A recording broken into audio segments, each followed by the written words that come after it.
শুভেন্দুবাবু চরম সাম্প্রদায়িক, অসাংবিধানিক, অগণতান্ত্রিক ও অবাঞ্ছিত কথা বলছেন। তিনি একজন দায়িত্বশীল লিডার, তাই তাঁর এই বক্তব্য প্রত্যাহার করা উচিত। এত কিছু বলার পরেও কেন সুও মোটো কেস হচ্ছে না? শুভেন্দুর মুসলিম এমএলএদের ঘাড় ধাক্কা মন্তব্যে গর্জে উঠলেন ভাঙড়ের ভাইজান নওশাদ সিদ্দিকী। 2026-এর বিধানসভা ভোটে বিজেপি সরকারে এলে টিএমসির মুসলিম বিধায়কদের চ্যাংদোলা করে রাস্তায় ফেলবে। 11ই মার্চ মঙ্গলবার এমনই হুঁশিয়ারি দেন রাজ্যের বিরোধী দলনেতা শুভেন্দু অধিকারী। এ নিয়ে ভাঙড়ের আইএসএফ বিধায়ক নওশাদ সিদ্দিকী শুভেন্দুর বিরুদ্ধে গর্জে উঠলেন। তিনি বলেন, শুভেন্দুবাবু চরম সাম্প্রদায়িক, অসাংবিধানিক, অগণতান্ত্রিক ও অবাঞ্ছিত কথা বলছেন। তিনি একজন দায়িত্বশীল লিডার, তার এই বক্তব্য প্রত্যাহার করা উচিত। আমি তার এই বক্তব্যের তীব্র ধিক্কার জানাচ্ছি। শুভেন্দুবাবু এর আগে মাদ্রাসা মুসলিমদের সম্পর্কে বিভিন্ন ভাষায় আক্রমণ করেছিলেন। রাজ্য সরকারকে জঙ্গি যোগের কথাও বলেছেন। এত কিছু বলার পরেও কেন সুও মোটো কেস হচ্ছে না, অর্থাৎ শুভেন্দু অধিকারীর বিরুদ্ধে কেন মামলা হচ্ছে না, সেই বিষয়টি নিয়ে প্রশ্ন তুলেছেন নওশাদ সিদ্দিকী। শোনাবো ভাইজান নওশাদ সিদ্দিকীর বক্তব্য। শুভেন্দুবাবু যে গতকাল যে কথা বলেছে, চরম সাম্প্রদায়িক কথা বলেছেন, অসাংবিধানিক, অগণতান্ত্রিক, অবাঞ্ছিত মন্তব্য করেছেন। তিনি একজন দায়িত্বশীল লিডার হিসাবে, লিডার অফ অপোজিশন হিসাবে তাকে এই বক্তব্য প্রত্যাহার করা দরকার। এই বক্তব্যের আমি তীব্র নিন্দা, ধিক্কার জানাচ্ছি। কিন্তু আমার প্রশ্ন এখানে রাজ্য সরকারের কাছে, শুভেন্দুবাবু এই তো প্রথম নয়, ইতিপূর্বে মাদ্রাসা সম্পর্কে, মুসলিমদের সম্পর্কে বিভিন্ন ভাষায় আক্রমণ করেছে। রাজ্য সরকারকে নাকি জঙ্গি যোগ এই ধরনের কথা বলেছে। অনেক ভাষা আক্রমণ করার পরও কেন সুও মোটো হচ্ছে না? আর গতকাল যে কথা বলেছে, চরম পর্যায়ে গিয়ে বলেছে, তার বিরুদ্ধে রাজ্য প্রশাসন সুও মোটো কেন মামলা দায়ের করছে না? তাহলে কি কোনো একটা জায়গায় আমরা যেটা বারবার বলে আসছি যে যোগসাযোগে তৃণমূল বিজেপি চলছে, সেটা কি প্রমাণ হয়ে যাচ্ছে? কারণ এই ধরনের হিংসাত্মক বক্তব্য দিলে, এই ধরনের অগণতান্ত্রিক বক্তব্য দিলে দুটো ভোট হয়তো ভাগ হবে। একটা ভোট বৃহত্তর হিন্দু সমাজের মানুষ আর মুসলিম সমাজের মানুষকে আলাদা করার প্রচেষ্টা চলছে। হিন্দু ভোট বিজেপি ভোটকে এই দুটো দল মিলে কন্ট্রোল করবে, এই অপচেষ্টা চলতে পারে। আমি তীব্র নিন্দা, ধিক্কার জানাচ্ছি। এটা বন্ধ হওয়া দরকার। এই বক্তব্য দিয়ে বাংলাকে উত্তপ্ত করার চেষ্টা করছে, ক্ষমতায় আসার চেষ্টা করছে। 2026 সালে আসবেন কি আসবেন না, 2021-এর থেকে ভালো জায়গায় আছে কি আছে না, নতুন করে আর বলতে লাগছে না, বাংলার মানুষও জানে। কিন্তু উনি যেটা বলছেন, ক্ষমতায় আসলে তৃণমূলের মুসলিম বিধায়ককে, আমি তৃণমূলটা ছেড়ে দিলাম, মুসলিম বিধায়ককে উনি বার করবেন। তো এখন অলরেডি যে সমস্ত রাজ্যে আছে, কজনকে বার করেছে? পার্লামেন্টে, লোকসভা, রাজ্যসভাতে অনেক মুসলিম এমপি আছে, তৃণমূলেরও মুসলিম এমপি আছে। আপনার এতে অসমে মুসলিম এমএলএ আছে, গুজরাটে আছে, মহারাষ্ট্রে আছে, উত্তরপ্রদেশে আছে, মধ্যপ্রদেশে আছে। কজনকে বার করেছে? শুধু এই বার করা, এই ধরনের কোনো প্রভিশনই নাই। চরম সংবিধান বহির্ভূত কথা বলেছে। উনি জানেন উনি বার করবেন না বা বার করতে পারবেন না, বার করতে এরকমভাবে বার করা যায় না। শুধুমাত্র 26-কে সামনে রেখে এই ধরনের মন্তব্যগুলো করছে। নওশাদ সিদ্দিকীর বক্তব্য আপনারা শুনলেন এবং যুক্তি ধরে ধরে কথা বলার চেষ্টা করেছেন নওশাদ সিদ্দিকী। শুভেন্দু অধিকারীর বিরুদ্ধে সরব হয়েছেন তিনি।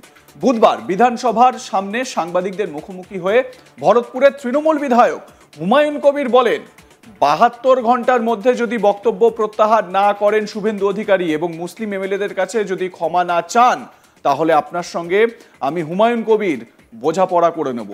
দেখব আপনি কেন্দ্রীয় ফোর্স নিয়ে কি করে আমাদের মোকাবিলা করতে পারেন। ওনার পাগলের প্রলাপ রোজই বলে চলেছেন উনি। গোটা দেশের বিজেপি নেতাদের বলেছিলেন 200টা সিট দখল করবেন, পেয়েছিলেন 77টা। 22-24 জন কেন্দ্রীয় ফোর্স আছে বলে যা খুশি তাই করে যাব। আমরা 42 জন ওনার সঙ্গে বুঝে নেব ওনার কতটা শক্তি। উনি আমাদের চ্যাংদোলা করে বাইরে করবেন, আর ওনাকে কি করে ওখানে ঠুসে দেব সেই বোঝাপড়াটাই হবে। ওনাকে 72 ঘন্টা সময় দিলাম, উনি কত বড় মাতব্বর দেখি। যেদিন মুর্শিদাবাদে ঢুকবেন সেদিন ওকে বুঝিয়ে দেব মুসলমানের শক্তি কতটা। শোনাবো হুমায়ুন কবিরের বক্তব্য, যে নিয়ে বিতর্ক কিন্তু শুরু হয়েছে। আপনি পারলে 66 জন নিয়ে আমার মোকাবেলা করবেন। আপনি হয় প্রত্যাহার করুন এই কথা, তা না হলে আপনি কত বড় হিন্দু হয়েছেন।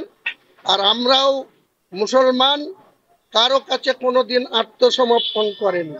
1446 বছর আগে আমাদের শেষ নবী মোহাম্মদ মুস্তফা সাল্লাল্লাহু আলাইহি সাল্লাম জিহাদ কাকে বলে, বদরের যুদ্ধে 3000 লোক নিয়ে 13,000 লোকের মোকাবেলা করে এই ইসলামকে প্রতিষ্ঠিত করেছে বিশ্বের দরবারে।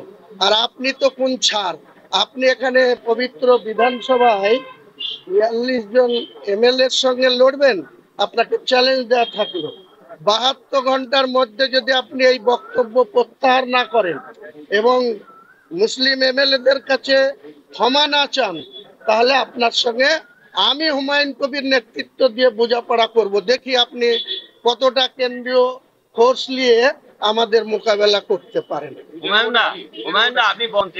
সে সময় কথা বলবে, উনি তো অনেক কিছুই বলছেন, পাগলের প্লব প্রতিদিন শুনছি আমরা। তো বললাম তো 77-এ গিয়েছিল, 200-র স্বপ্ন দেখিয়েছিল গোটা ভারতবর্ষের।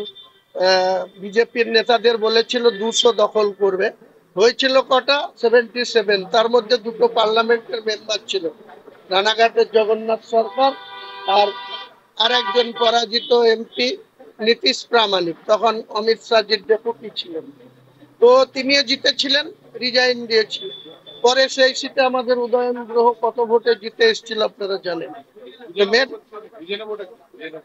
বুঝে নিয়ে বলতে, উনি যদি এই সমস্ত কথা বলে মনে করেন যে ওনার কাছে 22-24 জন কেন্দ্রীয় ফোর্স আছে, যা খুশি তাই করে যাব, আমরা 42 জন ওনার সঙ্গে বুঝে নেব উনি কতটা শক্তি ধরেন, আমাদেরকে চাঙ্গুলা করে বার করবেন, আর ওনাকে ওখানে কিভাবে খুশে দিব সেটাই বোঝাপড়াতে হবে। হ্যাঁ, না না, হয়তো 72 ঘন্টা সময় দিলাম, উনি কত বড় মাতব্বর। আর তারপরে যদি উনি এখানে বেশি এরকম করেন, আমি পরবর্তীকালে 72 ঘন্টা পরে যদি ক্ষমা না চাই, তাহলে আবার যা বলার বলবো। তারপরে ও মুর্শিদাবাদে কি করে ঢুকে, ও তো বিরোধী দলনেতা শুধু মেদিনীপুরের না আর কলকাতারও না, ও বিরোধী দলনেতা গোটা রাজ্যের। সে মুর্শিদাবাদ জেলায় যেদিন ঢুকবে সেদিন ওকে বুঝিয়ে দিব যে মুসলমানের শক্তি কতটা আছে। অর্থাৎ স্পষ্ট ভাষায় শুভেন্দু অধিকারীকে হুঁশিয়ারি দিয়ে রাখলেন ভরতপুরের বিতর্কিত তৃণমূল বিধায়ক হুমায়ুন কবির। তিনি বলছেন 72 ঘন্টা সময় দিলাম, উনি যদি ক্ষমা না চান আর নিজের মন্তব্য প্রত্যাহার না করেন তাহলে ওনাকে ঠুসে দেব। আবার বলছেন যে মুর্শিদাবাদে ঢুকলে ওনাকে বুঝিয়ে দেব শক্তি কতটা। জানিয়ে সত্যি আরো বিতর্ক কিন্তু বাড়বে এবং এই রাজনৈতিক যে কষাকষি, রাজনৈতিক নেতাদের যে বক্তব্য, পাল্টা বক্তব্য, তাতে করে আমাদের রাজ্যের যে পরিস্থিতি সেই পরিস্থিতি কিন্তু ক্ষুণ্ণ হয় বা খারাপ হয়। এদিকে শুভেন্দু অধিকারী তিনি বিধানসভার সচিবালয়ে নিজের এবং দলীয় বিধায়কদের নিরাপত্তার স্বার্থে চিঠি দিয়েছেন। আপনাদের মতামত কি এ বিষয়ে জানাতে ভুলবেন না। দেখতে থাকুন আজ তাক বাংলা, সাবস্ক্রাইব করুন আমাদের ইউটিউব চ্যানেলটি, বেল আইকন প্রেস করুন নোটিফিকেশন পেতে।